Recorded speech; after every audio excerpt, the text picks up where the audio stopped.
All right, welcome everyone. Today, we are putting on our detective hats because we're about to solve a very common and, incredibly slippery mystery. So let's just dive right in. Have you ever been outside, right? Maybe you're near a pond or just hanging out in your garden, and you see one of these little guys and you just kind of stop and wonder, what is that? They look so similar, but believe me, they are surprisingly different. And today, guess what? You're officially joining the Amphibian Detective Agency, and we're going to uncover all the clues together. So where does our case even begin? Well, first things first, we need to understand that both frogs and toads belong to this special group of animals called amphibians, and they're in a family called Anura. It's actually an ancient Greek word, and it means without a tail. I mean, that's a pretty perfect description for these guys, right? All right, detective, let's get to our first set of clues. This is all about the physical evidence. What they look like, what they feel like. Let's see how these first couple of clues really start to build our case. Okay, so the skin, this is probably your number one clue, for real. If you look at a frog, its skin is going to be smooth, moist, and it'll probably look kind of shiny or slimy. That's because they've got to stay near water to stay hydrated. A toad, on the other hand, its skin is way thicker, it's dry, and it's covered in all those bumps. And listen, let's just get this out of the way right now. No, you absolutely cannot get warts from a toad. That is a total myth. Those bumps are just, well, they're just part of its skin. Next up, just look at their build. Frogs, they're usually pretty lean, kind of athletic looking, with a narrow waist. They are built for speed. But toads are shorter, more stout. They're like the little power lifters of the amphibian world. And that difference in their body shape, it leads directly to how they move. It makes perfect sense, right? Frogs use those super long, powerful back legs to take these huge, impressive leaps. But toads, with their shorter legs, they just do these little hops. Or sometimes they don't even hop. They just kind of crawl along the ground. So pro tip, if it leaps away in a flash, you've almost certainly just seen a frog. Okay, fantastic work so far. We've gathered all our physical clues. Now, let's dig into their lifestyle. We're talking about where they live, how they start their lives, and trust me, this is where the mystery really starts to deepen. So another huge clue is just their address. Where do they live? Frogs, with that moist skin, they need to stay wet to breathe properly and stay hydrated. So you're almost always going to find them right in the water or super close to it. But toads, they're way more comfortable on dry land. You can find them way farther from the nearest pond, just happily living in a forest or maybe even your garden. Now here's something interesting. Both frogs and toads start their lives in the exact same way. They both lay their eggs in water, and these eggs hatch into those tiny little swimmers we all know, tadpoles. But, and this is a big but, the way they lay those eggs is a massive clue that tells them apart. And here it is, another key difference. If you're looking at the water and you see this big jelly-like clump of eggs all bunched together, that's a frog.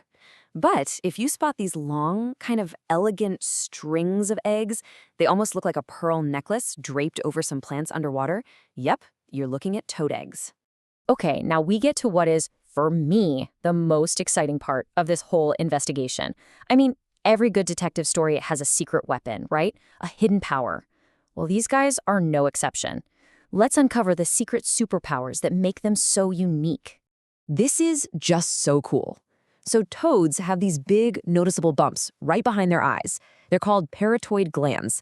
Now, if a predator, say a snake, comes along and tries to bite them, these glands release this milky, super gross-tasting poison, and it makes the predator spit them right back out.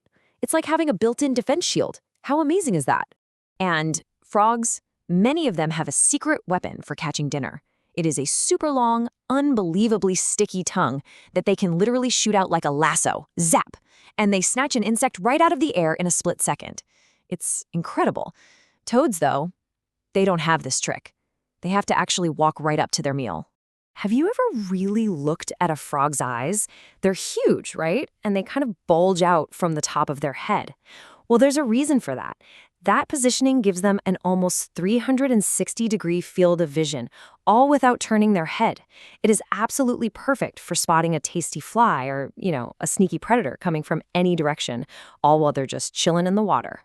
All right, detectives, we've done it. We've gathered all the evidence. From their skin to their legs to their secret superpowers, we have covered all the angles. So it is time to review our notes and solve this mystery once and for all. Okay, here it is, your official detective cheat sheet. Just remember these 5 key clues. Their skin, is it smooth or bumpy? Their body, lean or stout? Their legs, long or short? Their home, near water or on land? And their eggs, are they in clusters or chains? With these 5 things, I promise you, you'll be able to confidently tell the difference almost every single time. But just when you think the case is closed, there is one final and kind of shocking twist to this whole amphibian mystery. You ready for this? Okay, get this. All toads are actually a type of frog. That's right. So, scientifically speaking, frog is the name for the entire big family, the whole order Anura. Toad is just a common nickname, a label we use for the specific frogs that happen to evolve those features we've been talking about. You know, the bumpy skin, the short legs, living on land. So think of it this way. While not all frogs are toads, every single toad out there is technically a frog. So now that you're basically an expert, you might be thinking, okay, that's cool, but so what? Why does this even matter? Well, it matters a lot because these little amphibians are more than just cute. They are absolute environmental superheroes, and they have a really important story to tell us about our planet. You see, frogs and toads are what scientists call an indicator species.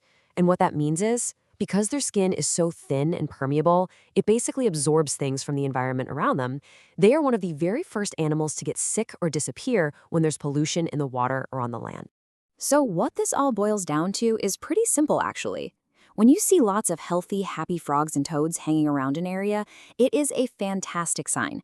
It means the whole ecosystem around them, the water, the soil, even the air, is probably healthy too. They're kind of like a living, breathing report card for the health of our planet.